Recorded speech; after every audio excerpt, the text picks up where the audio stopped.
Arsenal close in on a deal to sign Christian Norgaard. There's more reports coming out of Spain with regards to Rodrygo. And which striker do Arsenal prefer, Victor Gyökeres or Benjamin Sesko? We'll get into all of that and more on this live episode of the Chronicles of a Gooner. Let's do it.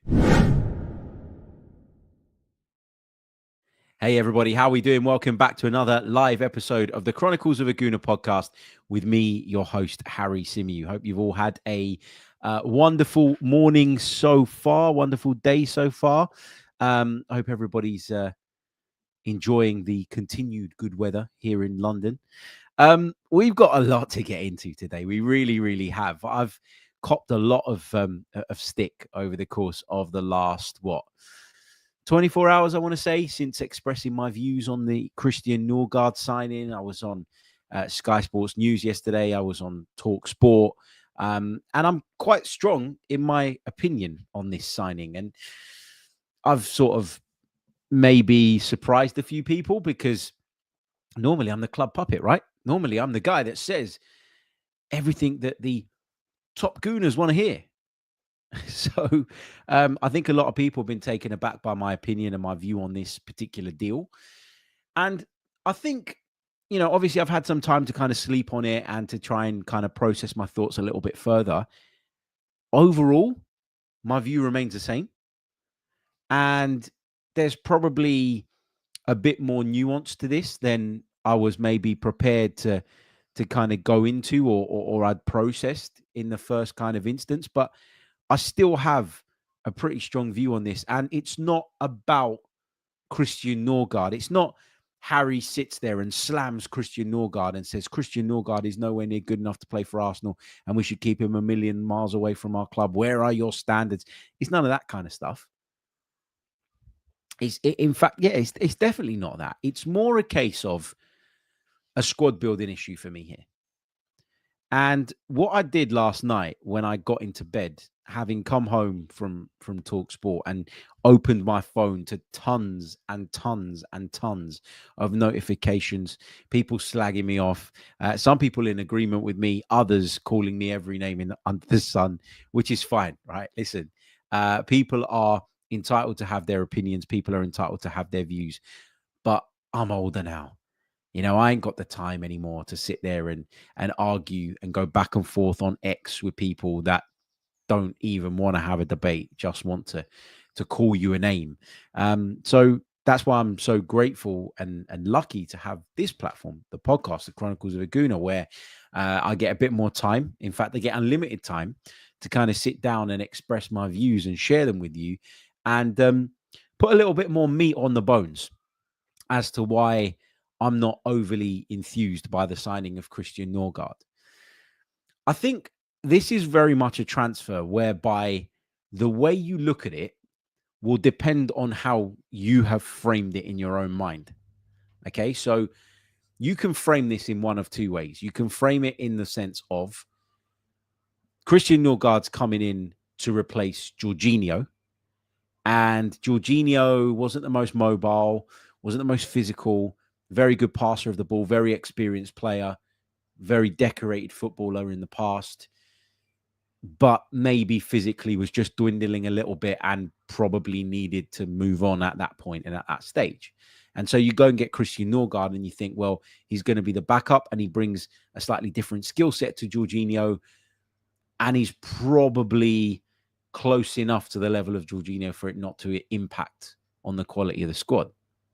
And so Zubimendi in for Partey and Norgaard in for Jorginho. Some people are choosing to frame it that way. In my mind, I frame it slightly differently. And again, there's no real right or wrong here, but this is how I've chosen to frame it in my mind. Arsenal wrapped up a signing a long time ago for Martin Zubimendi.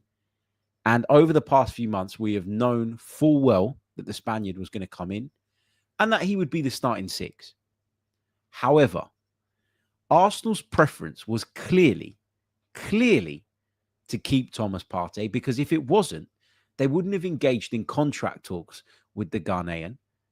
They wouldn't have allowed it to get to this point. A decision would have been taken far, far earlier about his future. But no, Arsenal decided that keeping Thomas Partey along with Martin Zubimendi would be the preferred choice. And so they entered those negotiations. Okay, those negotiations haven't gone the way they want. And I said many, many times on the podcast previously that we shouldn't be held to ransom by Thomas Partey. There is a limit with regards to what we should be offering him in terms of salaries, in terms of contract length, and all the rest of it. But if Thomas Partey staying was the preference, and Thomas Partey is now leaving and Christian Norgaard is coming in, why is that something to celebrate would be my argument and my point. Does anybody think that Christian Norgaard is as good as Thomas Partey? Because he's not. I would go as far as saying that Christian Norgaard might not even be as good as Jorginho. Definitely hasn't been throughout the course of his career. You compare the two, they're incomparable, the two players' careers. So I'm not sitting here going, Christian Norgaard's a bum, get him out, fed up of him, don't want him anywhere near the club, blah, blah, blah, blah, blah. I'm not saying that. But what I am saying is that this is not a signing that I'm massively enthused about, because take the individuals out of the equation for a minute. Is it a signing that makes Arsenal better? I think it's incredibly risky to go into a season where you're expected to deliver so much with a Martin Zubimendi who needs to adapt and needs to adjust to the Premier League. And I don't care how good a player people think he is, it's going to be a change for him. He's going to go through a somewhat transitional period. To have him leading the role as a six and then to bring in a player who doesn't have that continuity in terms of A, playing for Arsenal, B, playing under Mikel Arteta, and C, who probably isn't even better than Jorginho or Partey. And then people go, someone replied to me this morning and said, you've completely ignored the idea of aging. Norgaard's 31. Partey's 32. It's not like you went and bought a 23, 24, 25-year-old. You bought a player that's very similar in age. I think he's less than a year younger than Thomas Partey, Christian Norgaard. So my point here, guys, is not one of let's all stick the boot in on Christian Norgaard. My point is a more broader one. It's about the squad building. It's about the group. Is the group better for this than it would have been had Thomas Partey stayed? Now, again, Thomas Partey, cannot just demand whatever he wants. And I don't expect Arsenal to just bow down to his demands. And so I understand that there was probably an issue there. And unfortunately, there's been no breakthrough, no agreement reached and all the rest of it. I just think for me, if your preference was to keep Thomas Partey along with Martin Zubimendi for a variety of reasons, one being that, Thomas Partey's the better player than Christian Norgaard. Number two being that Thomas Partey has made that transition from Spain to England and can probably help Martin Zubimendi adapt. Three, you'd feel particularly comfortable. You'd feel very comfortably, I think, or comfortable is the right word, with Thomas Partey coming in as a six at points because he's done it so well for so many years. He had a fantastic season last season. And again, some of the pushback that I got yesterday was he was rubbish last season. What were you watching? What were you watching if you think that Thomas Partey was rubbish last season? I admit, and I hold my hands up, at the start of last season, I looked at Thomas Partey and I went, looks a little bit off it. Looks like he's struggling. Looks like he's not quite at his best anymore. And I did think, what do we do here? Do we persist with him? Do we continue with him? And as the season went on, he grew into it. He played loads and loads and loads of games. I know that hasn't always been the case with Thomas Partey. And if that's one of the reasons that you think it's right to let him go, then fine. But I just think it's clear what Arsenal's priority was. That was to keep Thomas Partey. They haven't been able to do that, so they've pivoted. And credit to them for pivoting so quickly. That's good to see Arsenal be decisive and to see that Arsenal clearly had a backup plan in place because, they've been able to execute it very, very quickly and all the rest of it. So, yeah, I'm I'm happy with that aspect of it and that element of it. I guess for me, my point is this. Are we better off than we were? And what I did last night when I wrote it down, what I did last night when I was scrolling through X was I thought, let me write down my thoughts in a post, because this might be a better way of explaining it. And because I am, just, what's the word? What's the word when, because I'm freestyling here, I figured that if I wrote it all down, I'd be able to deliver it in a more concise way. So this was my post from last night. A few important points on the Norgaard in / Partey out stuff. And I'll read this to you. Number one, Norgaard is a solid midfielder, but it's not even remotely controversial to question whether he can make the step up in level. He's been playing for Brentford. He played in the Championship, came up with Brentford, very good player for Brentford, but this is a completely different kettle of fish. Brentford to Arsenal, totally different thing. Comparing the two statistically, which I've seen a lot of people doing online, around defensive actions in particular, is completely misleading. One played for Arsenal and the other played for Brentford last season. Who do you think was required to defend more, hunt the ball down, and therefore will show higher metrics in those areas? And I took a screenshot of a diagram that's been going around that people are using to make the point for Norgaard. And let me just say this, right? So where does Christian Norgaard win on the defensive side? Tackles in the defensive third. Well, Brentford are sitting in their defensive third far more than Arsenal ever are. Interceptions, shots blocked, clearances, and percentage of aerial duels won. Christian Norgaard, playing for Brentford, was always going to defend way more than Thomas Partey. So, of course, when it comes to those defensive metrics, he's going to be far out and away in front of him. Jorginho left a while ago now. So the options we were faced with were Zubimendi and Partey or Zubimendi and Norgaard. Rice can play as a 6, but it's been made very, very clear that that's not where Mikel Arteta wants to use him. He's pushed him further forward. He's utilizing him as an 8, and that's what he's going to be. So we're talking about the 2-6 options now. It could have been Zubimendi and Partey. It's now Zubimendi and Norgaard. Salaries and contract lengths aside, one pairing is far stronger and way more experienced at the highest level. I then go on to say, this is about the bigger picture and the overall strength of the squad, more than it is to do with any of the individuals being discussed. And can people, hand on their hearts, say we're better off? If people are adamant that the comparison should be between Norgaard and Jorginho, for me, Jorginho wins. Their careers are incomparable to date. And then I go on to say, when Norgaard puts on the famous red and white, I'll be 100% behind him, because this is not about him. This is about squad building. That's my view on this. That's my opinion on this. I'm not going to change that until I see evidence to the contrary. And it's funny to me, because this is probably the first time in a while I've been on the receiving end of loads and loads and loads and loads of stick, because I decided to disagree with something that the club did or that the club moved forward with.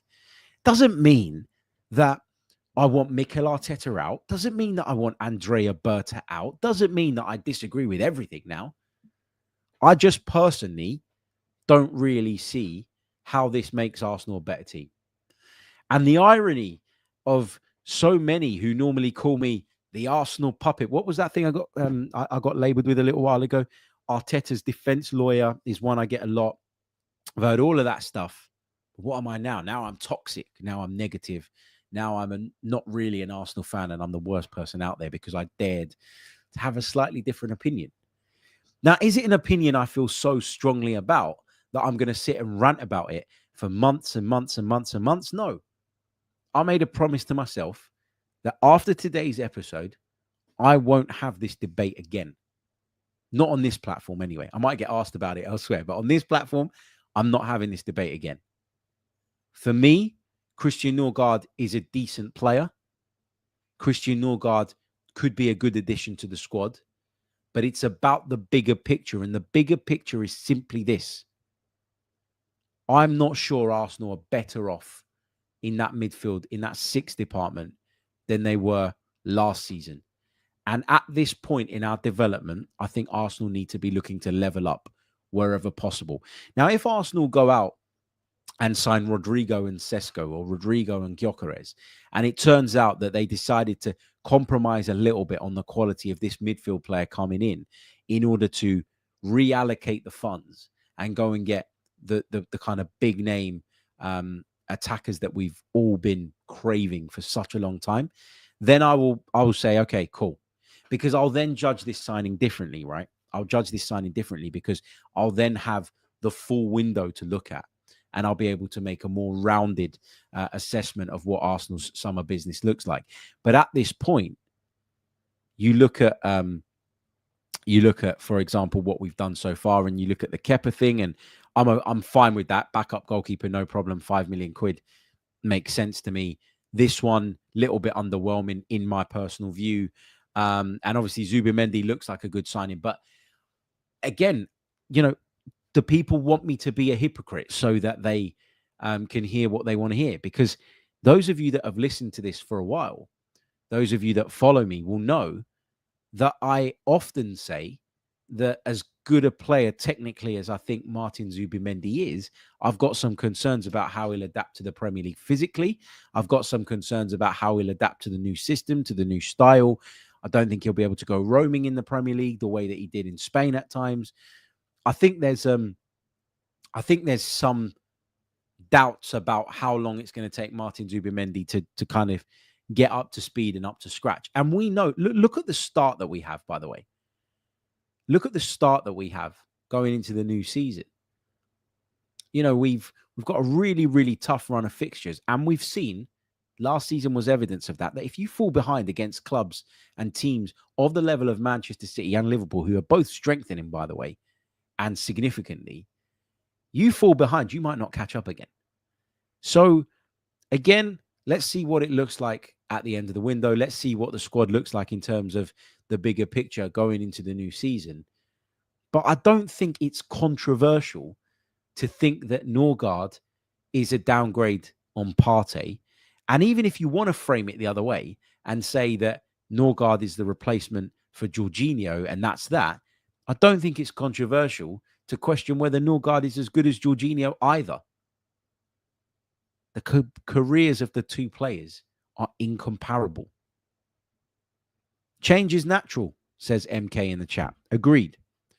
But I think when you are a club that has worked for such a long time to get back to a level where you're competitive, and then you are faced with change that maybe you didn't really want, for example, the Partey thing, Arsenal tried to keep him. Arsenal were in discussions with Thomas Partey over a new contract. If their intention was not to keep him, those discussions wouldn't have taken place. So this is a change that we probably didn't really want at this stage and at this time. I think you've got to try and manage change as smoothly as possible in scenarios and circumstances like that. And I'm not sure that we're doing that by taking this approach. But hey, let's see. People are more than entitled to agree with me and disagree with me. I got no problem with that. I just find it funny that I've gone from Arteta's defense lawyer to spreading toxic negativity online in a bid to derail Arsenal's title chances next season. It's just my opinion. I might be proved wrong. I was proved wrong about Thomas Partey last season. Going into the season, I thought he was washed. I thought he was struggling. I thought he looked well off the pace. I thought that he struggled to turn and run back towards his own goal. I didn't think he was sharp enough, and he proved me wrong. So I'm more than happy to hold my hands up when I'm wrong. And I'm more than happy to say, I didn't quite get this one right. But only time's going to tell, right? Only time's going to tell us on that. It's a good question from Gunnar Oz. He says, let's answer this one question first, Harry. Would you pay 230k per week for Partey? First of all, we don't know exactly what Thomas Partey's demand was. Lots of people are reporting figures. I'd imagine that he didn't want to take a pay cut, right? So let's assume that he wanted something very similar, if not slightly more than what he's already on. Would I have given him that money? If it was a 1-year contract plus one, I probably would have given him that money. The thing is, if you then go and spend 15 million up to 15 million, rising up to 15 million on another player, and then you pay that player a salary, are you actually saving any money in terms of what you're doing? I mean, if it's, let's say it's 230k per week, you're talking about 11.9 million pound a year in terms of salary, but you wouldn't have paid any transfer fee. So if it was for the 1 year with maybe the option to add one more year on that deal, and I don't know if Thomas Partey would have accepted that, but in terms of the salary, I don't think the salary is that important. That salary, £230,000 times by 52 weeks in a year, that comes to £11.9 million. You're paying up to £15 million for Christian Norgaard, and you're paying Christian Norgaard a salary on top. So the whole money argument, as long as you weren't going to give him a 3-year contract or something like that, I don't think the money argument is that relevant here. Just my view, just my opinion. The big concern with Thomas Partey, the big concern, and this I completely accept, and this I agree with people, is about fitness. There's always that risk with Thomas Partey that he might not stay fit.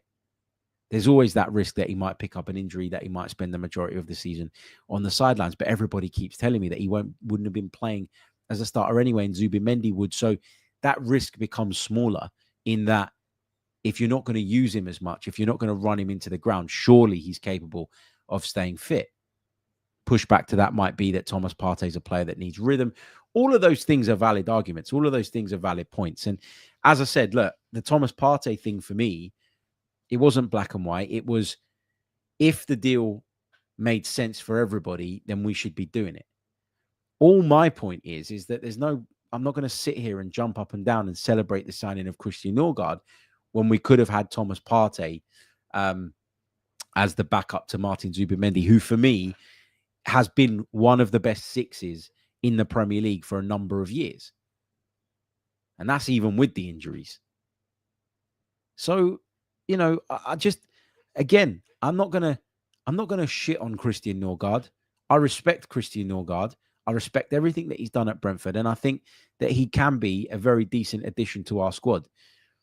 But I'm not prepared to put my neck on the line and say that this is a massive upgrade and we're going to be much better next season for it at this time. And that's all I've been saying. It's all I've been saying. So yeah. Anyway, I think we'll move on from the Norgaard chat. I've said my bit. I'm not going to go on about it again. I've got concerns about how Norgaard and Zubimendi adjust and adapt. Okay, Norgaard's got that Premier League experience. Zubimendi's a good player and shouldn't need that long to adapt, but there is always an element of risk there. And so for me, I'm not sure if we're going to be better off at the start of next season. I categorically believe that had we kept Partey and Zubimendi, that would have been the perfect scenario. I understand that perfect scenarios don't always play out, and there are factors that need to be considered. And so, you know, unfortunately, we weren't able to make that happen for various reasons. But at the same time, you know, had we then gone and got a midfielder that I'm maybe more convinced by, I'd be feeling a little bit easier about it. Christian Norgaard doesn't feel like an Arsenal level player to me at this moment in time. Can he step up? Let's see. Let's see. Only time's going to tell. Anyway, we'll move on from that. Big thank you, by the way, to everybody who's tuned in live at the moment. I really, really do appreciate it. Let me be clear. I will never get upset with people disagreeing with me. I will never get upset with people expressing different opinions in the live chat and or commenting on posts or whatever. None of that. I haven't got upset this time around. I just find it ironic that, you know, the same people that were calling me Arteta's lawyer a few months ago are now saying that I am deliberately spreading toxic negativity online in a bid to derail Arsenal's title chances. I got that message from someone who, in the same DM conversation, I'd never replied, by the way, but 3 months ago called me Arteta's lawyer. I just find all of that mind blowing. Mind blowing. Anyway, listen, I'm going to leave it there in terms of that particular subject. Let's move on because we've got plenty of other stories to get into. If I could ask, though, if you haven't done so already, guys, please leave a like on the video. It really, really does help. Whether you agree with me or not, it really does help the channel. So get liking, subscribing, all the rest of it. And if you're listening on Apple or Spotify, leave us a review. That really, really does help. Okay, short pause. When we come back, we're going to talk strikers. Who would Arsenal prefer to sign? We had a little bit of an update on that yesterday from the brilliant Sammy Mockbell. You're listening to the Chronicles of a Gooner. Like and subscribe. That's right. You're listening to the Chronicles of a Gooner podcast with me, Harry Symeou. Okay, let's talk Benjamin Sesko. Let's talk Victor Gyökeres. So I keep talking about it, but it feels like we keep sort of flip-flopping, don't we? From one side to the other. Sesko 1 week, Gyökeres the next. And then back to Sesko and then back to Gyökeres, and nobody really has a bloody clue what's going on.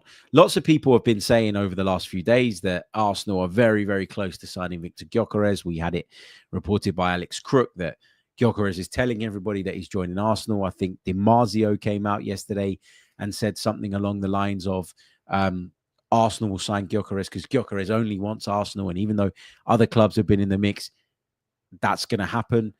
And people have been getting quite sort of, I don't know if carried away is the right term, but people have been getting quite invested in these rumors.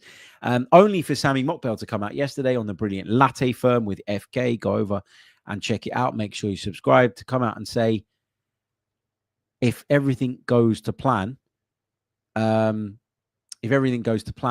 Arsenal are going to sign Benjamin Sesko. And everybody's gone, what? Sesko again? So, yeah, that's what Sammy Mockbell's saying, that Arsenal's preference still remains Benjamin Sesko, that if everything goes to plan, to quote him, Arsenal will sign Benjamin Sesko this summer. So it feels like at the very least that deal is still alive in terms of its potential of happening and going through. So let's see what happens with the striker situation over the course of the next, I want to say the next week, because I think the next week is key in the striker situation. You know, pre-season is due to start, I think, 7th-ish of July. And ideally, you want to get those players in, in time for that so that they can have a full pre-season, adapt to their new surroundings, to their new club, to their new teammates. I think if we start going into pre-season and we still haven't done this deal, I mean, if we go 2-3 days into it, it ain't the end of the world. But I think people are going to start to get even more frustrated with the current situation if we roll into pre-season and this is not wrapped up. We've known that we needed to address this position for such a long time, and you can understand why people feel it unacceptable, actually, that Arsenal are still in a position where, you know, they haven't managed to agree or thrash out any sort of deal with anybody. So let's see. Okay. Elsewhere, Rodrygo is being talked about again. There was a report from a Spanish outlet, Fichajes. I'm not a massive fan of that particular outlet in terms of their credibility and in terms of their history and accuracy and all that. So I would take that with a pinch of salt. But they say that Rodrygo has asked Real Madrid to leave. Xabi Alonso came out and talked about the fact that he was left out of the team the other day for a technical reason. I don't know whether that's a good thing or a bad thing for Rodrygo, really. But that's the latest on him. So keep an eye on that one, I would say, but I wouldn't get, again, too invested in the idea of Real Madrid offloading the player to us and that deal going through at this stage. I rated it as a 4 out of 10 in terms of its likelihood on our transfer rater a few days ago. Was it a few days ago? Probably about a week ago now. But yeah, we'll see. We'll see what happens there. Okay. We're going to take a very, very short pause, and then we're going to just focus on your questions, your thoughts for the remainder of the pod. So whatever you want to ask, whatever you want to discuss, get involved. We've got a Christian Norgaard scouting video coming your way tomorrow. Patrons, you'll be able to access that via patreon.com/the Chronicles of Aguna. The link is in the description below.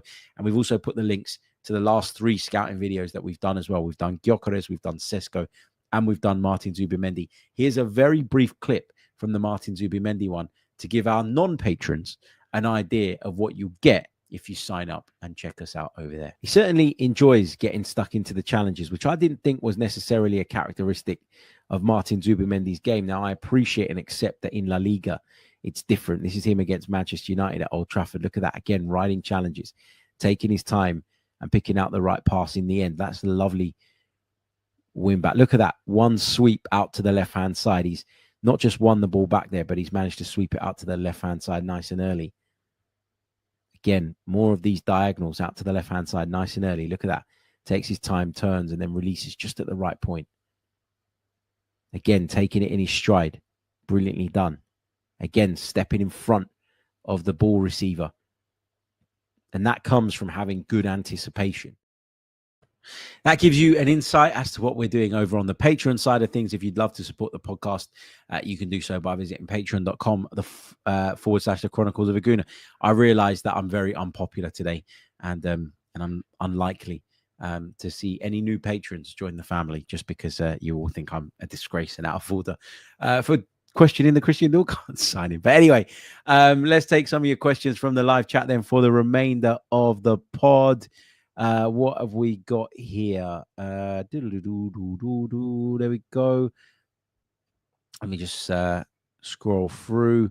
Tired Gunnosaurus says, any news on contract updates for Ethan, Saliba, or Saka? I haven't got any news to bring you. Don't know of any significant progress having been made with any of those players at this moment in time. But the last time I checked in on this, I was told that there was a confidence that they'd get those deals done. It is a summer of change in a lot of ways. You know, we need to rebuild that attack, or maybe reshape that attack is probably a better word. We need to rebuild the midfield clearly now, and that's what we're in the process of doing. But also keeping some of our key players and tying down some of our key players is going to be really, really important as well.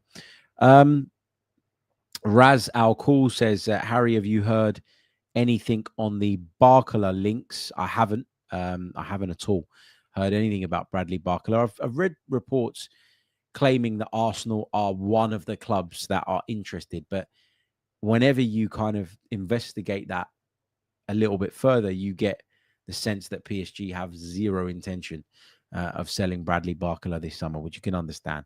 So yeah, it doesn't look like that's likely at all, actually.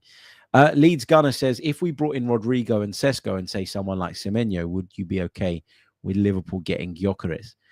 Look, if we choose Sesko, we can't have any qualms about where Victor Gyökeres goes. I know that there will be a lot of Arsenal fans out there that prefer Gyökeres to Sesko.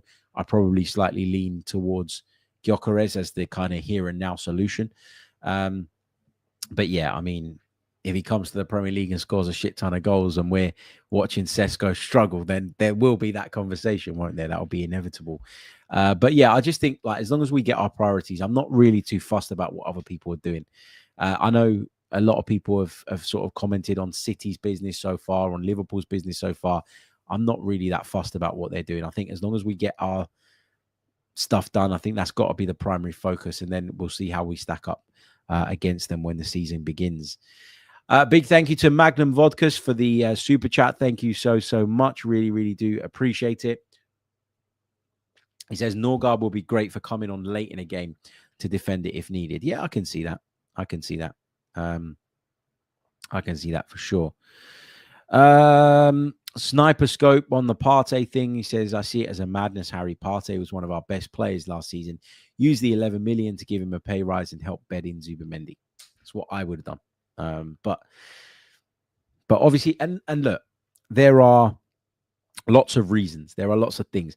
What I will say about Thomas Partey, aside from the obvious stuff, the injury stuff and all the rest of it that we keep going over, I didn't really like some of the interviews he gave to the Ghanaian TV station.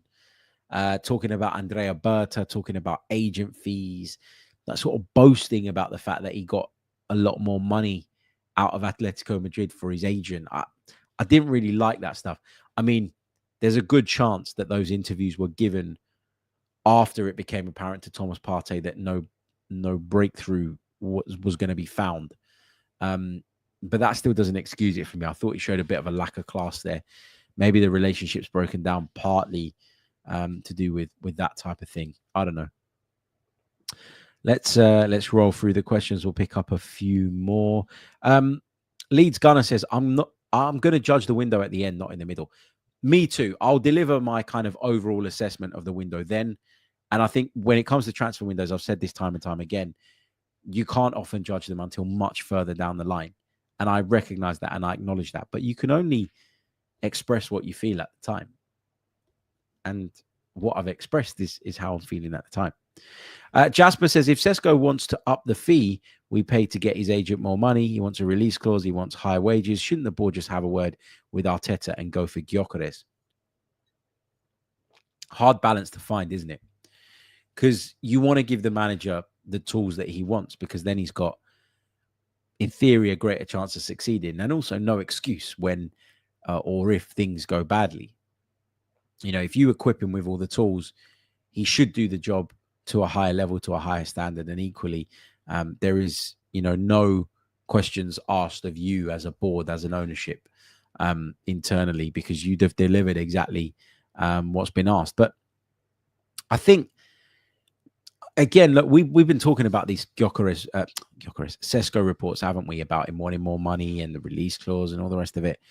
Again, they are just reports, and we talked about where those reports have come from. I'm not necessarily at any point seeking to sit here and discredit journalists, but there's been so much contradictory stuff going around. It's very hard to know what the truth is, and so we can discuss reports and we can share opinions and views on them, but should we get too invested in some of them? Probably not. Matt says, don't feel like that, Harry. I've had the same, as I've been critical of Arteta. We're all entitled to our opinion. At the end of the day, we all want Arsenal to win. Just wish people could get on. 100%, man. 100%. Like, I'll be honest with you guys, right? Yesterday, I did my podcast on Norgaard. And then I went and picked up my little boy from school. And when I got back, I started getting ready for work. And I went into central London and I did a TV hit. And then I did a radio show. And throughout the time that I was doing my work, my phone was going crazy with people coming at me, right? And like, it's fine. People can have different opinions. There are so many people out there whose opinions I completely disagree with. I promise you, you will not find me going on social media and going after it constantly. And listen, that's what social media is there for, right? For people to interact and engage. I've got no problem with it. But I just find it strange. And the vast majority of people, the vast majority of people that had a different opinion to me and commented were respectful in their comment. And I'm all for debate. But you always get that few that are just, I'm sorry, but they're weirdos, man. Like the things they come out with, the things that they use as a kind of way to try and justify their point, the insults, all the rest of it. It's mad to me. But I took a decision yesterday that we'll talk about it on the pod, but I'm not going to sit online and go back and forward with everybody, because when I'm at home, I want to spend time with my family. When I'm at home, I want to see my kids. When I'm at home, I want to relax. I want to chill. And I think in the past, I probably used to get caught up in those types of debates way too much. And so, we're lucky to have this platform here, and we'll have those conversations and discussions. And the vast majority of those that will debate with you, I'll read the comments, and most of them are pretty good. And some of them did make me sort of question my opinion and think, you know what, that's a really good point that I hadn't thought of. Debate is great. I love debate. But there's always a few people that take it too far, isn't it, and go over the line. Jid says 4 of the last 6 league titles were won by teams that didn't have target men. City won it twice, with Sterling and KDB being their top scorers. Sure, City went on to get Haaland and they won the treble, but that came at the cost of the wide attackers' outputs. Look at Doku, Grealish, Savinho. Are we really willing to turn Saka into Doku, tear up our setup and approach for one player? I've said for a while, and that was really well put, Jude, a really, really good point, and really, really well put. I've said for a while that I'm not obsessed with the idea of the centre forward. I think we need one because it's something that's missing from our armory. But for example, if there was an opportunity to go and get an elite winger, and then you had to kind of just spend slightly less or compromise on the quality of the striker. Like, for example, if you said to me, we'll get like Antoine Semenyo as a winger, who I kind of see as a decent option, but not a top tier option. And then because we're going to spend a fortune on Benjamin Sesko, or we could go get Ollie Watkins as the striker and Rodrygo. I'd pick the second option. Because for me, it's just about increasing our outputs and increasing our goal threat. And however you achieve that, I don't really mind. I'm not obsessed with the idea of a battering ram number 9. I'm someone that thinks it's purely about getting more out of the attack, and yeah, whichever way you achieve that doesn't really matter. I'm a Real Gunner says, Harry, you didn't like the Jorginho signing. How did he do? I think you need to go back and listen to the podcast I put out when we signed him.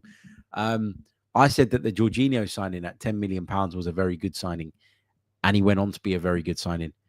And yeah, I would go back and check that if I were you.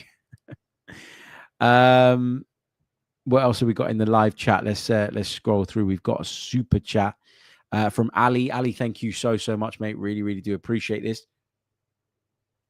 He says, hi, Harry. Do you think Arsenal will be more exciting this season? I feel like last season was a bit boring at times and Arteta was risk averse and too focused on the opposition. I think there was a point where you could look at us and say, yeah, maybe we were too risk averse. But I do wonder how much of an impact the injuries had on that.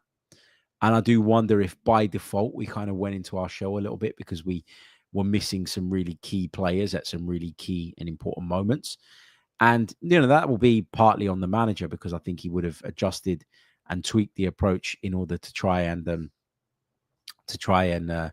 make us as competitive as possible. But in that, we lost a bit of our spark, a bit of our creativity, and we became sort of more of a functional side. I think look, at the time I was really disappointed and frustrated by it all. But I think when you look back and you look at the volume of injuries and the times at which we were hit by some of those, the fact that we did finish second, it shows you that that's kind of our bottom line now.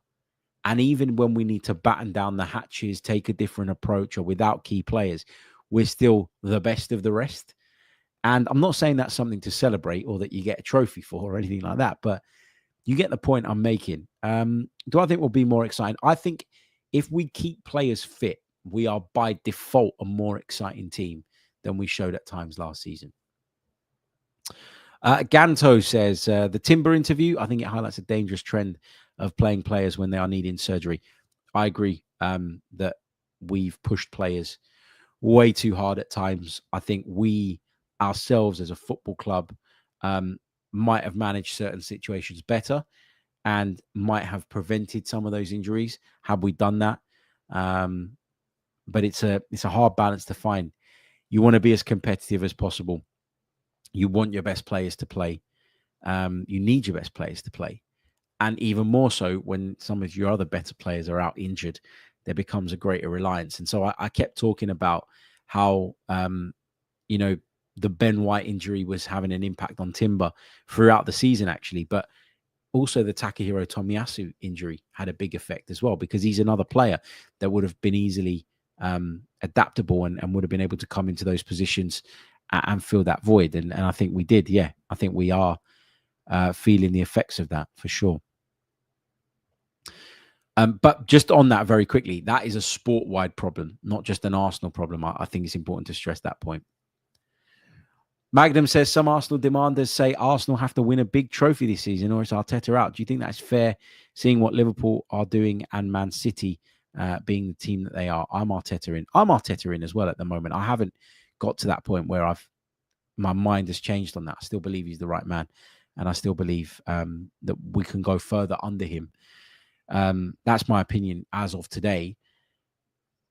I mean, a big trophy for me is the Champions League or the Premier League, and we know that they're not easy to win. If you finish second in the Premier League and you're a close second, and you go to the Champions League semi-final again and get dumped out, I'm not going to sit here and call for him to be sacked. But I think for a lot of people, it is about silverware. And I'm not saying it's not important in my mind. Of course it is. But like there's levels of silverware. Like winning the EFL/Carabao Cup, it would be nice because it would be a nice day out and we'd all get to enjoy it and all the rest of it. But would it really change your opinion that much of where this Arsenal team are at?